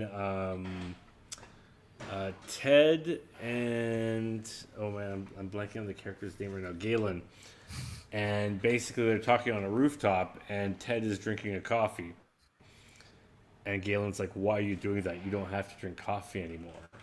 None of these people actually even eat anymore." So they do it more so out of habit. So the younger people, like the kids who haven't formed these habits, no longer eat. They no longer have these, I guess, human vices because they never had enough time to form them. Whereas the adults in the series, after having after the habit of, say, for example, drinking coffee every day for 40 years or having your whiskey nightcap, you're not going to get drunk. You're not going to get the perk from the coffee because you're immortal. You don't need that. You don't need to eat because you're kept in like a stasis of life. So I think all these things are done out of just habitual enjoyment, but for these characters. So a character who might like steak will cook up a barbecue, a steak or something, but he doesn't need it. But he loves the idea of it, so he continues to do it. So I think that's kind of where things sit in Stillwater, where, you know. But that's There's probably also a comment about us as beings of habits as well, right? Like, I find that that's the case. Like, there's a lot of things we don't have to do anymore, but we do it because we either like it for our own benefit. For sure. You know, you like it, or it makes you feel good, or it gives you like a little dopamine hit from, like, it reminds you of childhood or the good old days or whatever it might be. Just like the nostalgia we were talking about. Yeah, no, that is exactly it, right? Exactly it. Firestorm. Actually, to be honest with you, I love the original Firestorm costume. That was like one of my favorite as a kid. So I'm not sure what he looks like now, but if you take him back to the original, I'm happy. I think he looks basically like the original. Yeah, he had like this weird, like, kind of cross kind of costume. It was like, I don't know why, but Firestorm was one of 3 comics I had as a kid, and the other one was Chris Star, and the other one, it was Tarzan. Sorry, not Chris Star, and Justice Society International or Justice League International. I don't know where they came from. But they're the ones that formed my first comic book reading as a kid, like American comics. Huh. My first comic that I remember was Nth Man. Oh fuck! I remember Nth Man. Was that the New Universe? Oh man, I don't know. I was like 7 or You didn't 12. read it? I don't Come know on. how old I was. I just was like, oh, I saw this on the rack, and I'm like, cool. And I tried to draw all the the characters in there because, like, oh, look at all that. I'm gonna try and emulate it. Then I found then it was Spawn number 6. That's what really moved up. That's what really got me into the comics. That's a quick jump. Yeah, I know. Not? I don't know very much about yeah. comics. I don't know very much about comics. So what were it's funny because you, as a guy who I've known who's done a lot of comics work through Udon or when we did TX Comics, what were the things that kind of triggered you like into wanting to try comics? Well, it was honestly Nth Man. That's great. I think. The ultimate ninja. Of course, I was a huge ninja nerd and still am. Anyway, no, it was honestly like getting those books, and then I saw like McFarlane's Hobgoblin. I think it was the number 6 was the issue, and the orange cover, and I was like, "What is this?" Yeah. And then it was like I couldn't get my hand, like couldn't get that stuff fast. Spider-Man, all that stuff, like, but I never really collected or know very much about it. I just loved it. And I thought, oh yeah, I can do this. And then I realized once I was doing it, this is really hard. You're like, I can't do this. Maybe I won't do this. Yeah. But yeah, I don't know. I kind of came to comics in a weird way, but it's always something I've always wanted to do, and realize it's the most challenging art job. I've pretty much done every art job out there. It is, and it's paid the least. Yeah. Comics, as a guy who's worked, I've like in advertising, editorial, children's, like everything. Comics is the most satisfying, but also the most frustrating. Totally. I honestly like. You know, I got pretty frustrated with working on them, and sadly, I kind of phoned a lot of stuff in, which I'm not proud of, but it kind of taught me some lessons and made me really respect the medium to another level. But like ultimately, like, you know, I got into concept art because I needed a steady job, and it was like this hot new thing back in like early. I think I have that book now, Ben. Oh, great! What book? What? Well, there you go. He probably has that comic. I probably gave it to him. But yeah, it was. It's concept art took over. It was like this hot new thing because of digital computer stuff. And back in like 2001, 2 or whatever, like 2005, I got my first job doing it, and like that was it. I just loved it.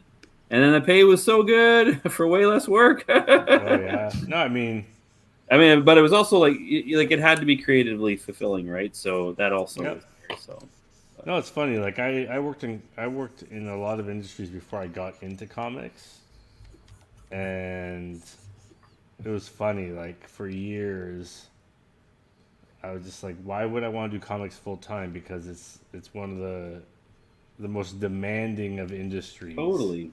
Oh, 100%. You know what I mean? Like, and not to like I mean, talk about spilling tea. What actor would you like to see on the screen for Net? Oh, I'm the worst. My girlfriend will laugh at me right now because she's like, he doesn't know anybody. I'm like, I am the worst for actors, and I'm like that guy who's like, that guy from that movie from like 1989.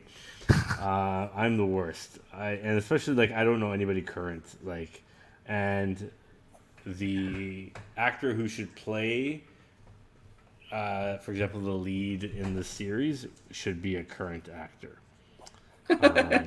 No, I mean like Kurt Russell or something. Well, it's like when I did Tale of Sand for Michael Douglas for Archaea. Yeah. Like I based the main character on Charles Bronson, like a young Charles Bronson, and like he's still alive. No, is he though? Is he? I don't remember. I think he's dead. He's old. I don't know. I think he died.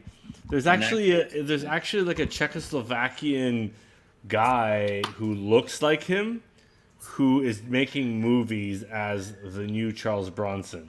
It's actually quite fascinating. I think Sam stumbled upon this recently. Anachronistic casting. Just everything is The Rock. Everyone's The Rock. Just at this point, it's just everyone's The Rock. Like, yeah, pretty much. Yeah, right? 2003. Is Charles? Oh yeah. Well, I'm way behind. Clearly. Man, 1921. Jeez. I know, right? But yeah, like Rob should pull up the Czechoslovakian actor who looks like him. It's actually quite fascinating. There's this guy who has made a career looking like Charles Bronson, and he looks like him. It's crazy. It's just amazing. And this is the world we live in, where you could have another guy who just makes a living looking like a dead actor. But I'm trying to think of like casting for like Daniel, for example. Like, I don't know. Like he's. Well, what does the chat think? Do they have some ideas? Who? What? Where? Who? What does the chat think? Whoever's there listening. Oh, who's like watching? I'm curious because, like, I would probably go like for the main character. Who's the actor who's doing Batman right now? All the Skybound stuff. Steve Yeun. I don't know who that actor is. Who's that guy? He's Glenn from Oh, Walking Dead. The guy that supposedly looks like me. Oh. Everyone says he looks like me, or I look like okay. him. Actually, I'm older, I think, so he looks like me.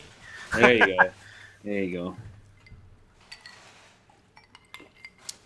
Like the younger version of the guy who's playing Batman in the next movie would be my choice for Daniel. The main character. What's his face? Yeah, Twilight dude. So back in his Twilight years. Oh, Ed Pattinson.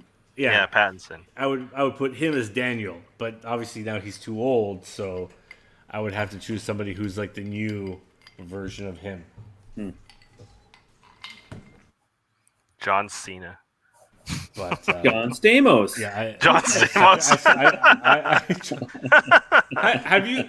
I just saw him in Dave something. Sapienza was born to play Dan. Oh, Calman coming in hot. There's Calman. Yes, Calman. Yes, that's right. That is. When's true. Calman getting on here? I don't know. We should have him on here though. He would be a charm to have on here and just chit chat away. You talk about the bread they make, the yeast bread? they grow. What? Farmer Kalman to Farmer yeah. Calman was great. He gave me like 4 pepper plants. What? There you go.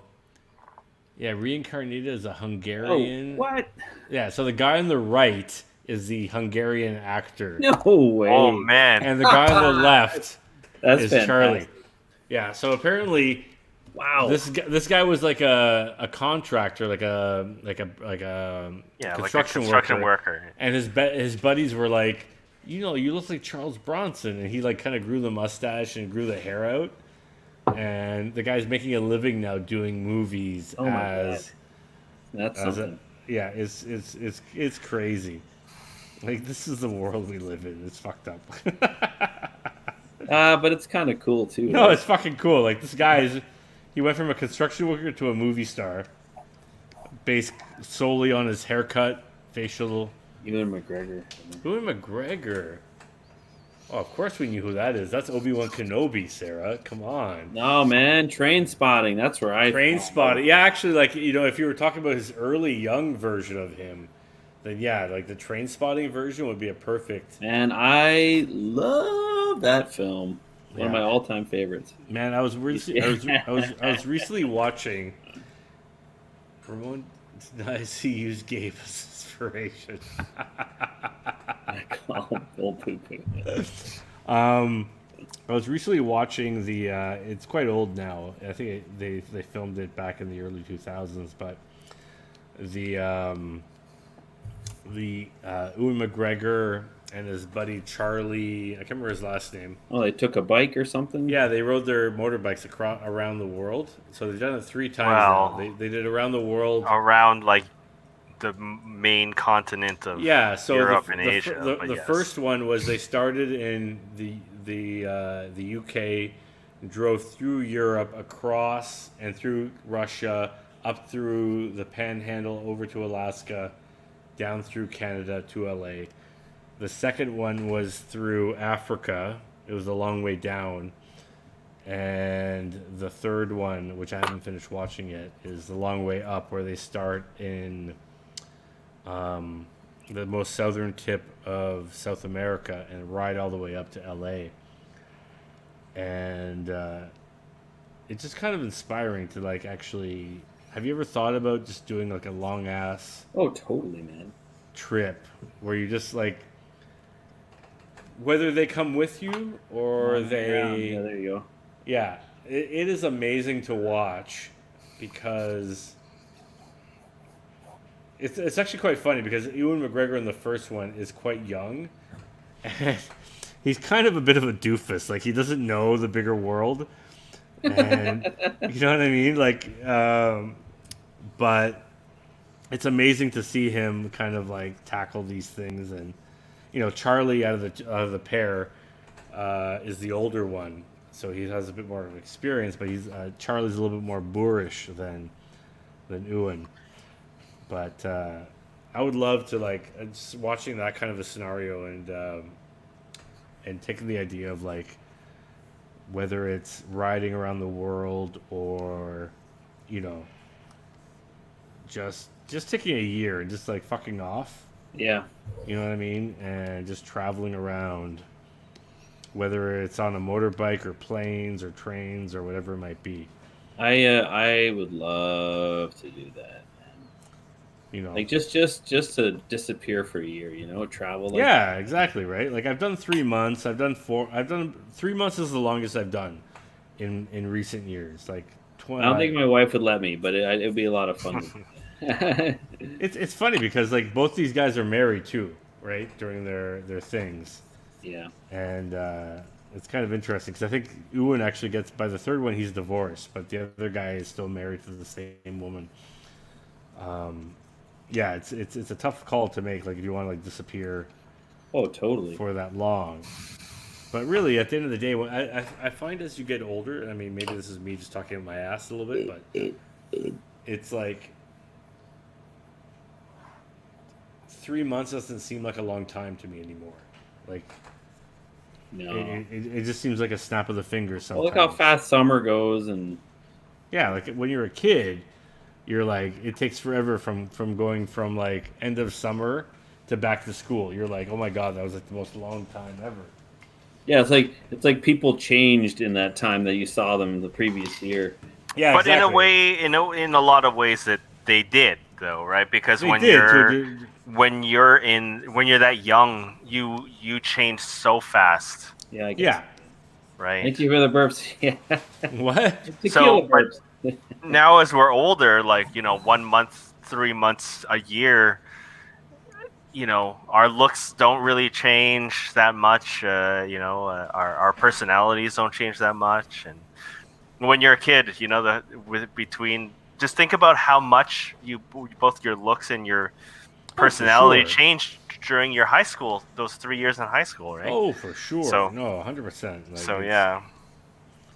It's just amazing how I think I think it's just like you're busier, so time goes by faster. Really, at the end of the day, because you're filling up your time slots. Does anybody in the comments or in the channel want to ask Marcus anything? Art related or? They know everything about me already.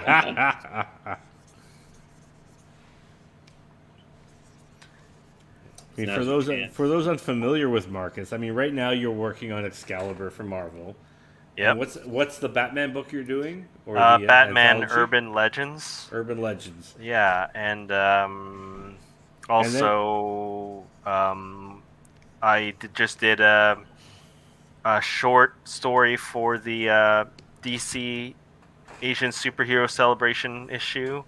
And then I'll be on the next Marvel Voices for doing Shang-Chi, and then what else? Well, but you're also of renown. You've done a big graphic novel with Cyborg 009, which you did back in, was it 2014? Oh, I don't. Yeah, something like that. I Around can't there remember. somewhere. Yeah. So that's a beautiful book. If no one has picked this up yet, you guys have to check this out.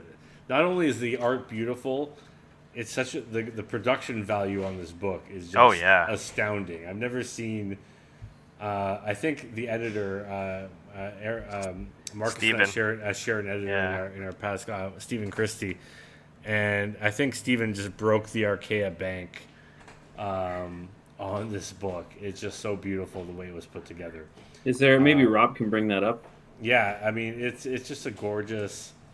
Archaea was a great company when it was. I mean, no slag against Boom, because Boom is doing a lot of great things right now, but Archaea on its own put out such a unique and interesting production. Actually, you know what? I'm gonna PR a friend. I don't usually do this, but one of the guys who used to work at Archaea is doing a lot of great Kickstarters right now. And actually, our guest next week, Carl, did this cover. And this is a beautiful book. Okay. And this is from Magnetic Press. Former art director or production guy at Archaea, who started his own company called Magnetic Press. And the production value on their books is just gorgeous. Anyways, but yeah, Marcus's book, which is beautiful. Thank you, man. So if you pick that up, no, it's a killer book, man. It's one of those perennials that everybody should have on their shelf. Yeah, there it is. And like this cover is like layered with like six or 4 different layers of acetate. So it's like a clear cover with, you see the robot, because these guys are cyborgs. Yeah. So that's the Cyborg, what's it called? Cyborg 009? Yeah, it's based on is it a Japanese anime, Marcus, or? Yeah, so the creator, Ishinomori, he kind of wrote a story coming out of the devastations of World War II. So a lot of the story revolves around these cyborgs that were created to become weapons, actually, turning on who created them and becoming heroes. But a lot of it has to do with, them fighting a secret organization bent on putting the world at war again. So, yeah, so I think the story is very relevant still today. And yeah, I was really proud to do it. I wished we were able to do more, because that was kind of the plan after a while. But was it? Oh, okay. Yeah, but the only problem was that the guy that was in that department, which is so Ishimori, the company wanted to do things outside of the normal, anime story stuff with their property, right? So the guy, his name is Masayasu Takigawa. Okay. I believe. I think I met him with you. Takigawa-san. Yeah, we met him at that. Yeah. So he moved on to a different company, and the person that took over his job basically was like, this is not what we're gonna do anymore. So whoever's in power really controls the direction of a lot of these properties sometimes, unfortunately. Yeah. But I mean, different direction. A person, and usually that happens. A person coming in will do their own 100% thing. So yeah, it happens. So I mean but our friend who wrote this, FJ DeSanto, is actually working on the Transformers War for Cybertron. So he's doing pretty good with that stuff. FJ has been awesome. He's an awesome, and actually his birthday, his wedding anniversary was today, I believe. Yeah. But he was a big star. He was a big Transformers fan, and he produced that book. Did he produce that book that you're on, or was involved in it? He wrote the translation. Yeah. And he also wrote. He also directed actually not Small World because we're all friends, but he was involved in our documentary that's on our website as well. He also was the producer for the Spirit movie. Yeah, that's right. Yeah, we won't hold that one against him. Yeah, but we won't hold that one against him. Yeah. Oh yeah, try. Ooh, something happened here. Am I out, Rob? No, you're in. Oh, sorry. My screen just went completely blank. Oh, there you go. I'm not sure what happened here. Let's see if I can pull this back up. So that's Batman, I guess. What? Yeah. Well, I mean, not. It's kind of weird. Like in the script, we have him walking through kind of like a city. All the bad guys are kind of like lying all over the place, like destroyed Gotham City, and then he walks up to a clear kind of barrier. I'm kind of unsure exactly what. There's a question reads. Marcus. Yeah. What got you interested in drawing initially? Well, the funny thing is I've always been more of growing up, I was more of a jock. I wanted to play a lot of sports, but my family didn't have a lot of money to put me in sports. And my mom had a hard time reining me in as a kid, so the only thing that would keep me sitting still was drawing. So they kind of really encouraged that, but I think it's encouragement based on that they don't have to worry about me while I'm drawing, as opposed to because I always wanted to play sports, I would run into walls and like hurt my sister or no, because I wanted to play hockey or football or like I do all these things to like get really, because I guess I was a lot of pent up energy all the time. And so my mom taught me how to draw, and kind of from there it spiraled into this. I've come to appreciate drawing in a different sense nowadays, because in a lot of ways it is my coping mechanism. It's kind of one of those things that if everything is going wrong, I can still draw, because it's the only place that I have any control. So it drawing gives me like a really good sense of accomplishment and different things like that. So I've always been able to sit and draw and not worry about that kind of thing. So. Yeah, I think I can. It's funny because you said your mother taught you. My mother did the same thing. She was no big artist, but she knew how to do a few things like draw faces or eyes or whatever it might be. It's actually funny. Both my parents had artistic talent, but nothing they ever made a career out of. Like my dad would draw sketches of cars and different things that inspired me as a kid to no end. But for me, it was more the same thing. It was like a place I could control. And with my parents, when my parents separated, it was like my safe space. It was like a place I could go, create stories, create visuals, whatever it was, and no one could manipulate it or take that away from me. You know what I mean? Yeah, for sure. Yeah, and the same idea. It's funny.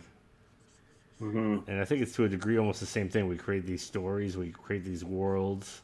Yeah. And these safe spaces, and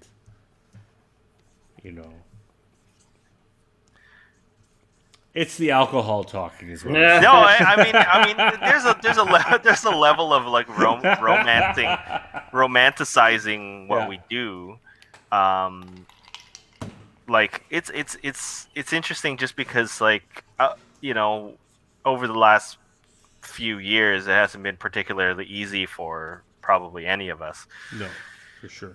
But it's funny because I while it hasn't been necessarily easy to do this, but I haven't worked more in my life for a bunch of years, so it's kind of funny. Like I'm still able to do it without having that kind of feeling that things are good.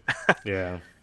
It almost allows me to not worry about the outside world and kind of just focus on writing a story or creating art or a story that kind of either helps me put thoughts out into the world or make a comment on a world I would like it to be, different things like that, and I find there's comfort in that. Yeah. I would actually love to do more of that, actually, to be honest with you. It's like I find when you do your own thing, that's you kind of letting loose in that regard, where you're kind of saying, this is what I like, this is what I want to feel, you know what I mean? Yeah. So, no, I totally get that. But if we, as Sam put out, are there other manga or anime characters that we would like to work on? Ooh. Yeah. Go ahead. Go on. I mean, it's tough to say that if I want to actually work on anything, just because with manga specifically, it's really difficult, and I don't think a lot of times the fans really take well to American artists working on their properties. Yeah. I find because it's very specific of a certain look, and yeah, that's true. I mean, one of my favorites growing up was Appleseed. Oh yeah. So I think I would probably love to do. It could just be a pin-up or a short story, but I would love to tackle Appleseed. I would do a Ghost in the Shell, 100%. Hey, Gabe. Or even was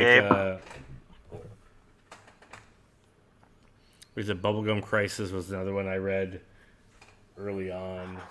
I think it's weird. It's weird to think back to like that era when it was the first influx. Yeah.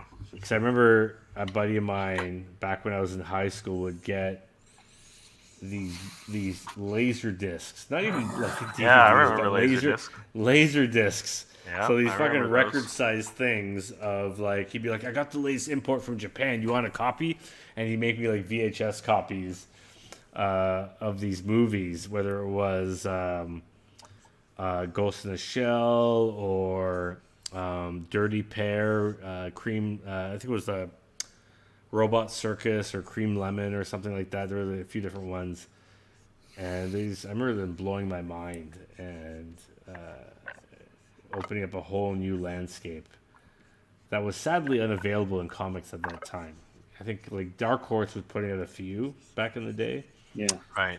But I think they did. I think that they did Ghost in the Shell and a few other ones. Ghost in the Shell is my jam, man. It's awesome. Ghost in the Shell. I collect Ghost in the Shell. I'm sadly still reading for the first time Akira. I recently bought the collector's edition because I've only ever read the first chapter. Well, I've never read it. I just watched it. But I actually find that one interesting. 'Cause I was watching a bit of a documentary on that, and the fact that the creator worked on the anime and had to actually tell a concise story for the movie, and then also after that tell the longer story in the book form. It's just fascinating. You know what I mean? Like, so he's actually going through and saying, okay, what do I need to do for the anime to make it work, and then what do I want to do in the long form, the book version. You know what I mean? And he was involved in both, which is just utterly fascinating because it just shows like an artist has to make these interesting decisions with his own creation. It's like if Lucas was like, okay, I got to do these books, but I got to do the movies. The books will be longer, but the movies will be shorter. So how do I do the two different versions at the same time and still make them work? Yeah, it's mind blowing and inspiring at the same time. I mean, it's one of those things that I think it's important to know how each format has a different way that you can tell your story, and I think that's why it's important to whenever you're creating a story is to know what kind of format you're looking to do, because then that will help push you in a direction of how to tell it, because certain things have an interesting a better way than others, and some just don't have those benefits to it. So for sure. No, 100%. I mean, Calvin's talking about how the bubblegum crisis is like very epitomizing the vibe of the 80s anime. And since I'm a little bit younger than you guys, I mean, I see it like I was kind of trapped in both Cowboy Bebop, but the beginning of Naruto. Oh, Naruto. Oh, interesting. Okay. And Naruto was very much every millennial is like, that's their anime pretty much. Yeah. Oh, I loved it too, man. Naruto, Cowboy Bebop, also another great one. Naruto just blew my mind. I finally finished watching all of it on Netflix. Caught up on all of it and I think there's a whole bunch I'm missing, but I can't find it. Yeah, they don't have them all on Netflix. No, it's very disappointing. Yeah, I hate that. It's like whatever 8 seasons on Netflix, and you're like, what's so hard about getting the whole thing? Why would you want to watch like part of it? Yeah. It's probably some weird legal thing. Someone owns a part of it, or some music thing, or something. Yeah. Oh, we're coming up on we're almost at 2 hours here. I know. Time flies, as Gabe would say. Did you enjoy yourself today, Marcus, with us? I did. It allowed me to actually sit down and do some work, because the last couple of days have been really difficult for me to do that. I've been pretty burnt out, and so this helped kind of rejuvenate me and put my ass in a seat. That's the biggest thing. Make sure your butt's in front of the board. That's kind of the point of this. It's like people want them to kind of log in, and they don't have to say anything, but they can just sit down and force them to do their projects. No, it's funny because like Marcus, I've been in a deadline mode. And what do you do to keep yourself in the seat, Marcus? Like, do you watch or things? Do you have podcasts you listen to? Like, do you have tricks? Oh. Okay, the real tricks are a little mix of just almost like military training, where I just look at myself in the mirror and just tell me, just get it done. Stop complaining. Yeah. Stop worrying about this. Stop complaining. Just sit there and do it. Yeah. And that does work on me because I'm pretty hard on myself. But on a gentler note, Okay. I usually try to watch something that puts me in a good mood. Oh, okay, interesting. Okay. Or, well, it really depends. Because sometimes last week I got into this kick of watching horror movies. Oh, interesting. And okay. usually I have a hard time working because you're just because if you're tense, you're just watching it. But part of it was because if I watched a horror movie or something along the lines of that, and it's tense, I'm focused on sitting in the seat, and then I'll more likely finish if I'm sitting there. Yeah. While I was kind of eager to, do the stupid stuff that is just procrastinating, like, oh, you're looking around. And you need the dishes done or something, which because of the pandemic, I haven't been in the studio very much. But hopefully I'll start doing that again. So being in the studio always helps because, whenever I'm on deadline, it's good to see other people working and then putting yourself out there really helps with that. So. That was a long answer to your questions, but it really, really depends on how I'm feeling at the time. No, I mean everybody has their own system, right? Like I'm the same way. Like I can, like even today before we got on air, I was like, I'm gonna go wash the dishes. Like I have a page to do, but I'm like, I can go do this. Yeah. But I find like I can't watch things. That's one thing I can't do. I know a lot of guys who do, but I start paying attention to what I'm watching, so I can't really do that. But podcasts or just like documentaries where I don't have to watch, I can just listen, are actually quite great. Where I can just sit down and just immerse myself in whatever BS they're talking about. I find quite liberating, I guess, to kind of keep me in my seat. That's also the booze talking, right, Ramon? Probably a little bit, yeah. But no, it's sometimes I'll just like just binge on a podcast that I haven't listened to in maybe like a year or maybe 8 months, whatever it might be. I'll just like listen to 20 episodes back to back as I'm working. It's just enough to like Marcus said, just keep me in the seat.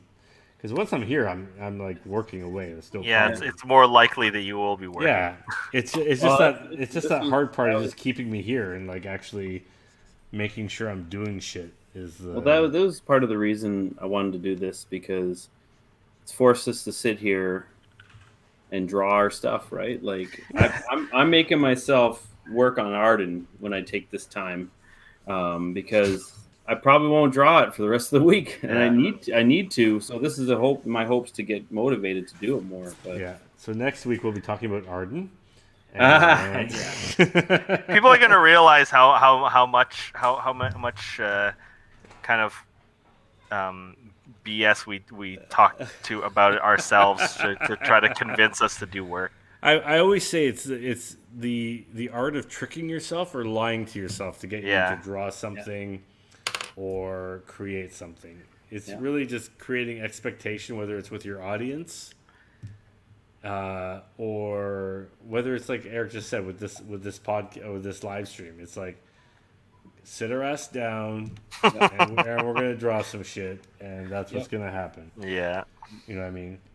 Because if it wasn't for this, you'd probably be binging something on the TV or playing a video game or whatever it is. Which is all good, but you can't. I got to get this on the go, right? So yeah,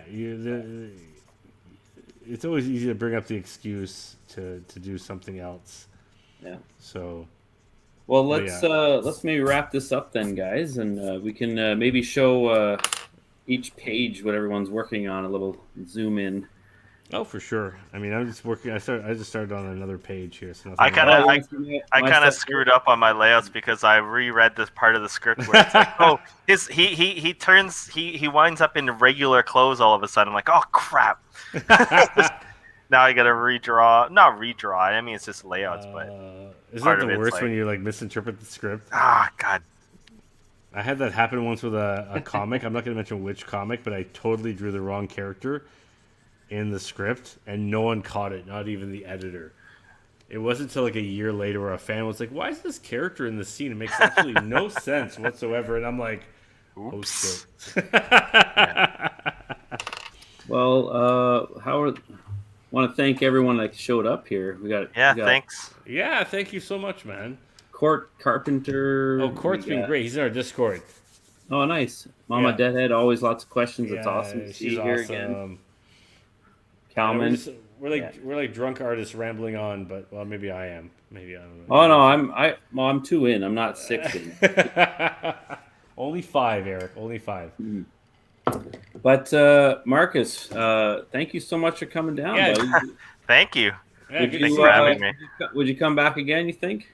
I don't know. Well, you'll have to bribe me with some drinks next time.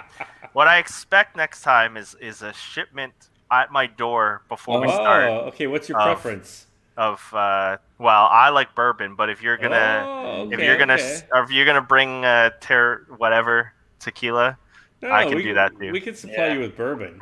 No, that's fine. I love bubble tea and all that, but good bourbon can't hurt. Okay, that's next round with Marcus is bourbon. A little Southern Comfort. Yeah, I like it. Bourbon's going. Well, thanks everyone that I'm seeing in the chat. They're all saying thanks and fun to listen to, and appreciate it, everyone. We'll have better stories next time. Yeah, we rambled on. We actually rambled on quite a bit in this one here. Yeah, this is about the level you get. There's no better stories. We're not going to get more interesting than this. This is about it. This is our plateau. But this is good. It's like okay, all right. We got to work. We can't sit here and talk all the time. So.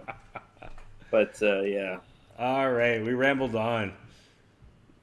It was a good show, Marcus. Thanks again, buddy. Thanks so much for coming on. Thank you for having me. I guess we're signing off. Makeshift Mondays. Next Monday, Carl Kerschel. Yeah, that's 2 down. Fun. We're going to number 3 next week. Yeah, all right. I'll unmute myself this time. We're going to work on that opening, Eric. Maybe I won't call 911 again. Anyway. All right, everybody. Thanks so much. Thank you, Marcus. Awesome.